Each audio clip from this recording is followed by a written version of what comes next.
Calanques, nous avons un paysage principalement minéral qui est dû à la succession des feux de forêt. Donc avant, nous avions une grande forêt avec des arbres de plus de 20 mètres de haut. Et avec les différents feux de forêt, malheureusement, la régénération s'amoindrit. Et donc, on est sur un paysage soit forestier, soit de garrigues, soit de strates herbacées basses, voire minérales.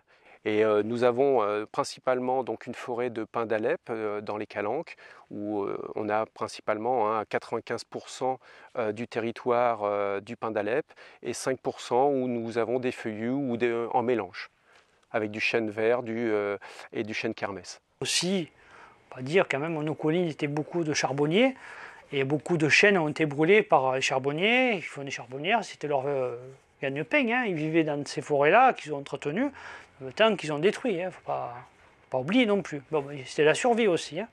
C'est cette grande période où l'État s'inquiétait de la désertification et donc du manque d'entretien des montagnes que ce terrain a été acquis aussi pour la protection des sols dans la même politique que ce que l'État menait, la même politique qui était menée dans les Alpes.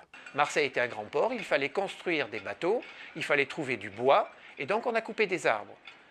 Après cela, il y a eu la marine à vapeur, il fallait du charbon pour faire fonctionner les bateaux, et là encore, on a coupé des arbres. Tout le monde à Marseille se chauffait de bois, et le charbon était très cher, le charbon de mine. Le charbon de bois était un peu moins cher. Voilà.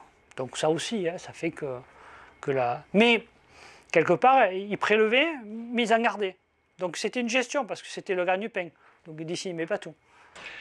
Le problème, c'est qu'après ces arbres, on a mis quelque chose que les gens croient écologique mais qui ne l'est pas du tout, c'est les moutons et les chèvres. L'activité d'élevage, en fait, c'était l'activité agricole qui est typique ici et des petits fermes. Hein. Oui, oui, il y a une petite bastide, il y a des petits vestiges, vestiges hein, de ces anciennes activités qui sont arrêtées, je ne sais plus en quelle époque, mais je crois que c'était pendant le XXe siècle, ils ont commencé à lentement arriver.